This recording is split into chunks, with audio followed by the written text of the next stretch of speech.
The Holocene has ended. What we do now and in the next few years will profoundly affect the next few thousand years. The only conditions modern humans have ever known so far are changing, and changing fast. Nothing stays the same on this planet. Everything changes. The Earth is going into one of these jumps, and you don't know what is going to be on the other side of those jumps. The Earth is always jumping.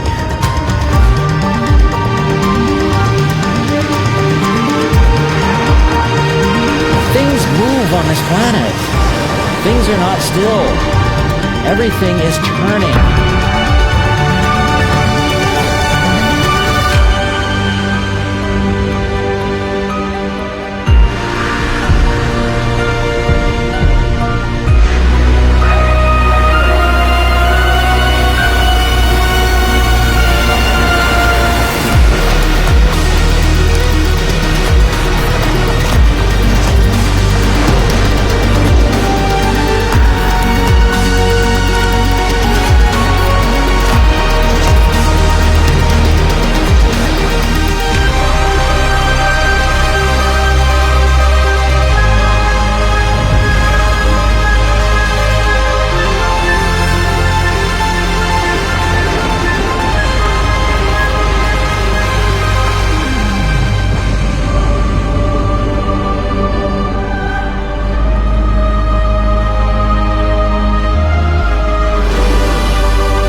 As it begins to run out of fuel, the sun won't simply fade away to nothing. Its core will collapse, and the extra heat this generates will cause its outer layers to expand.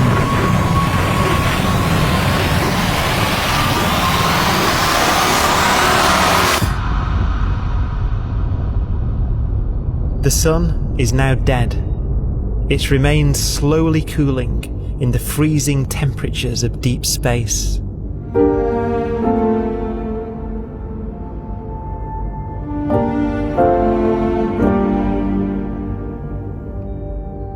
The fate of the sun is the same as for all stars.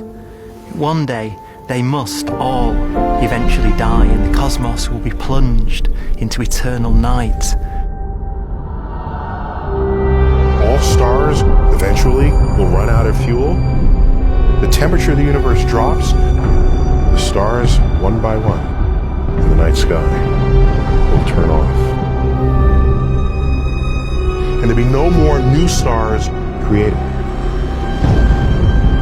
And so that the universe will end not with a bang, but with a whimper. And not in fire, but in ice.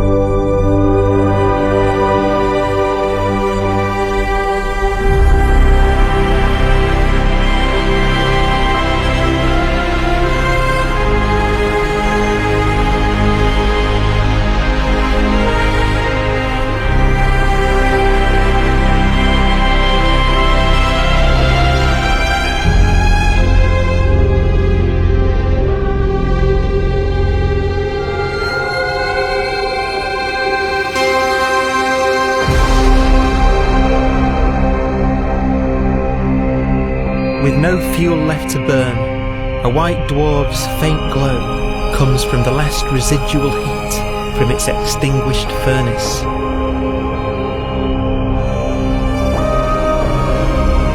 Looking at it from where the Earth is now, it would only generate the same amount of light as the full moon on a clear night.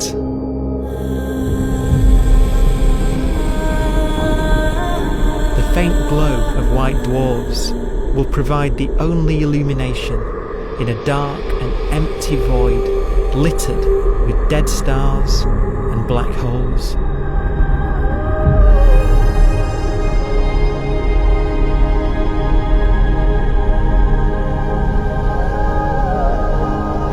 series is kind of a ghost universe. It's the corpses, the zombie stars, that will take us into the future.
A black dwarf will be the final fate of those last stars.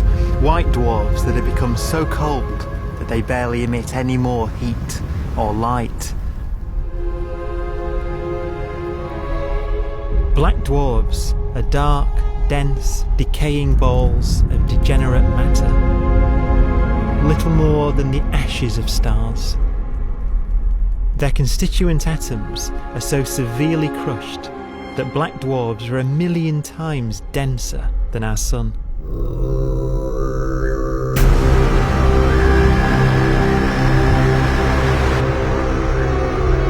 Stars take so long to reach this point, we believe there are currently no black dwarfs in the universe.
We have a pace of life that's based on really the energy available to us now. You could imagine living conscious systems which have a very different pace and therefore can extend out at least a lot farther than you'd imagine otherwise. You could have a living system where if it had a thought every 10 trillion years, that would seem normal.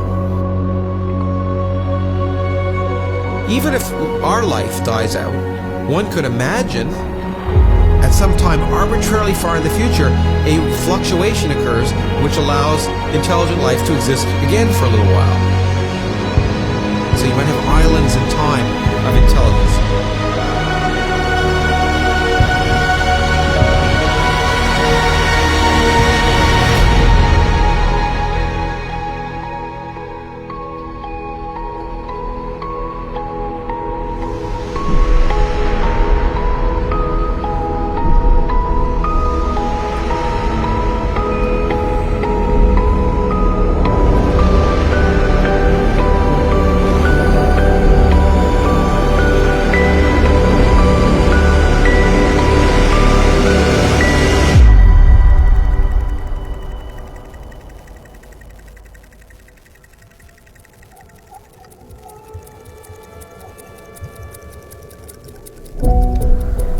Proton, one of the fundamental building blocks of atomic matter, what makes us up, can just spontaneously fall apart. Any material that evades the pull of a black hole eventually dies away as its protons disintegrate.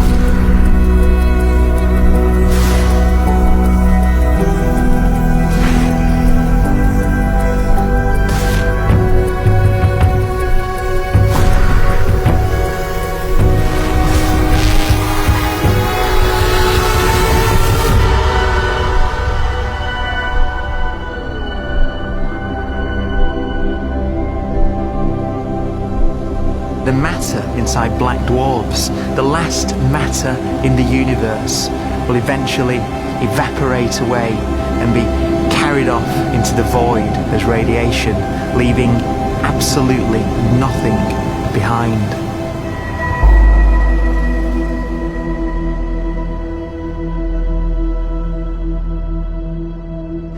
With the black dwarfs gone, there won't be a single atom of matter left. All that will remain of our once rich cosmos will be particles of light and black holes.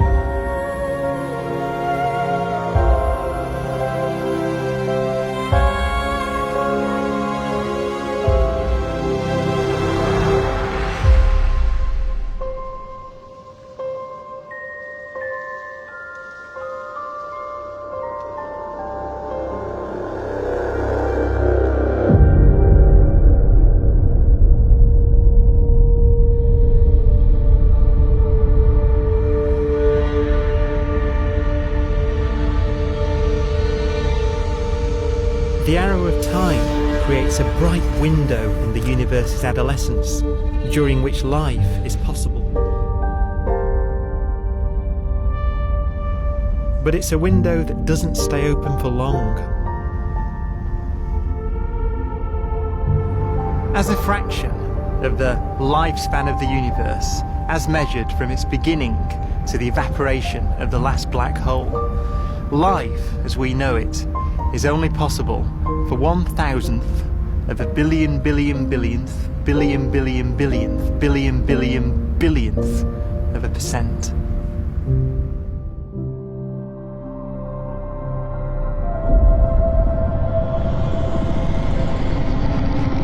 Black holes become the fundamental building block of the universe.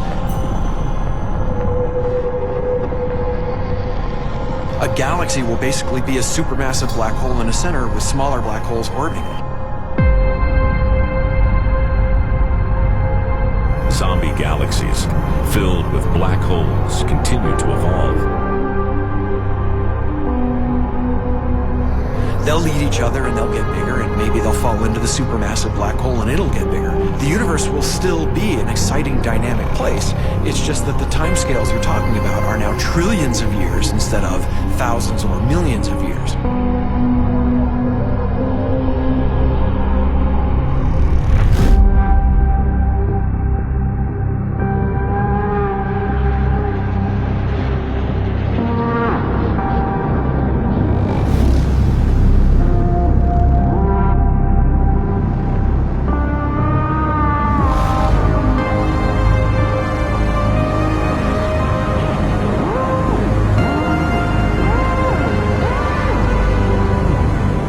Black holes can bang on space-time like mallets on a drum.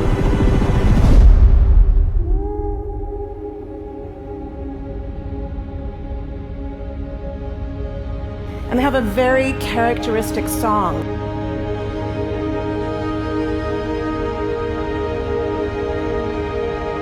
Imagine two black holes that have lived a long life together. At the end of their lives, they're going around each other, crossing thousands of kilometers in a fraction of a second. As they do so, they leave behind in their wake a ringing of space, an actual wave on space-time.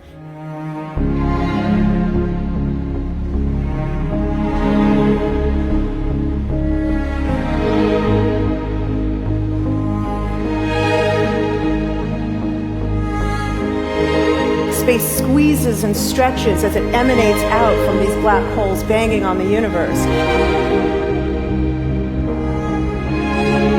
Those are the gravitational waves. They're literally the sounds of space ringing.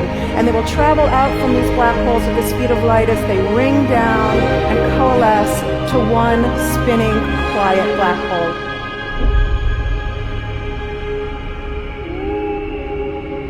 If you were standing near enough, your ear would resonate with the squeezing and stretching of space. You would literally hear the sound.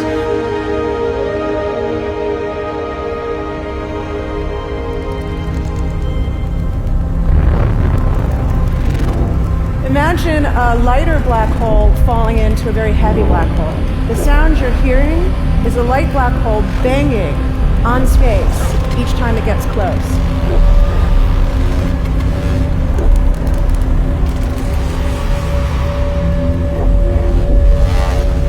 As it falls in, it gets faster and it gets louder.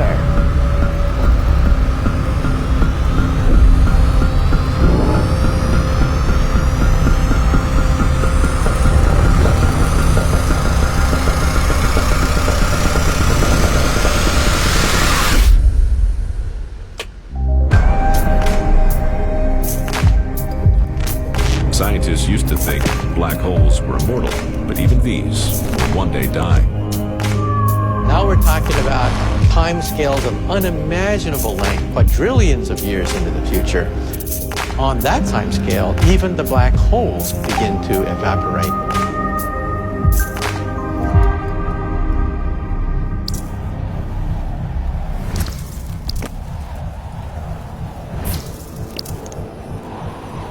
According to quantum mechanics, space is filled with virtual particles, antiparticles, that are constantly materializing in pairs, separating, coming together again, and annihilating each other.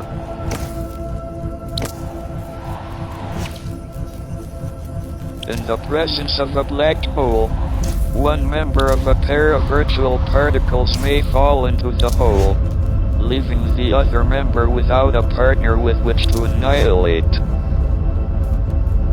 The forsaken particle appears to be radiation emitted by the black hole.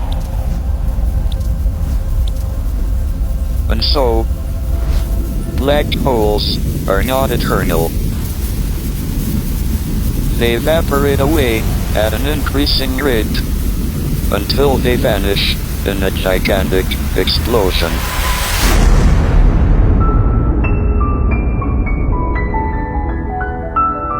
Quantum mechanics has allowed particles and radiation to escape from the ultimate prison, a black hole.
Philosophers and poets have asked the question, will the world end in fire or ice?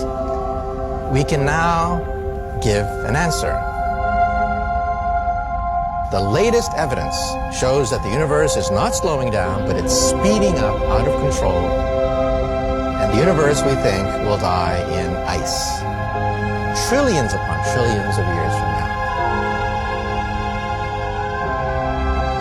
Empty space itself has energy. In every little cubic centimeter of space, whether or not there's stuff whether or not there's particles, matter, radiation, or whatever, there is still energy even into space itself. And this energy, according to Einstein, exerts a push on the universe. What is the weird stuff that's accelerating the universe? We call it dark energy. And this stuff is the dominant stuff of the universe. Almost 3/4 of the matter-energy content of the universe is this dark energy. And we don't know what it is. Dark energy, unlike matter or radiation, does not dilute away as the universe expands. This has crucial implications for what the universe is going to do in the future. So what will be the future of the universe? Well, if the dark energy remains dominant and repulsive, the universe will expand forever.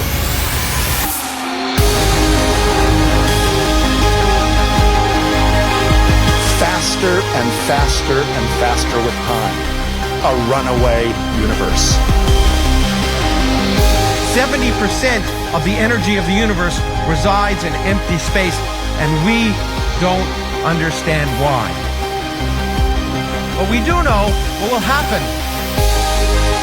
If that energy continues to be there, the universe will become cold and dark and empty. That's the future as it might be. We don't know because we don't yet understand the nature of dark energy. Until we do, we won't know the future. We won't even understand our own origins. And that's why we want to know and study this subject.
forecast does seem to be for an ever colder, ever emptier universe.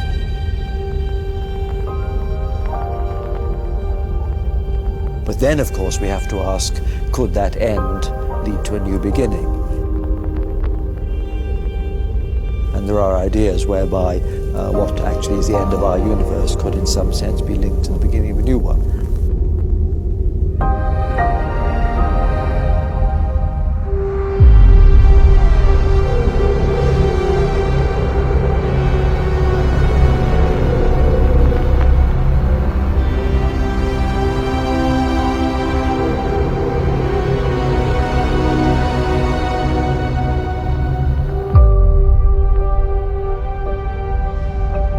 We've worked out the mathematics, the equations. They seem to say that if you have an atom smasher that can concentrate tremendous amounts of energy at a single point, you can perhaps open up a gateway, a baby universe.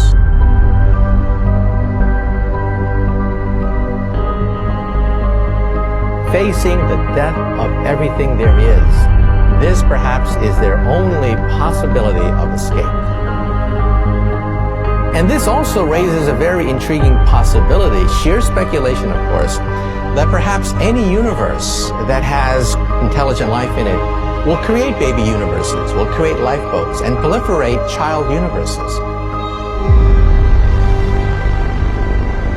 So an evolution may take among universes in the multiverse. Survival of the fittest may take place. So those universes which do not have intelligent life are infertile. They have no children. But those universes that have mild temperatures, stars like us, would create civilizations that could open up child universes, and they would then proliferate.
After an unimaginable length of time, even the black holes will have evaporated and the universe will be nothing but a sea of photons gradually tending towards the same temperature as the expansion of the universe cools them towards absolute zero.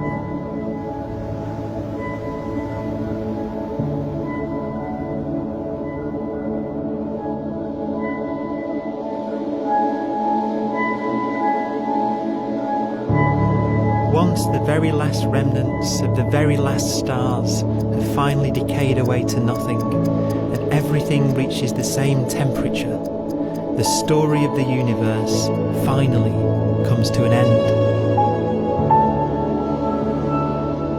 For the first time in its life, the universe will be permanent and unchanging.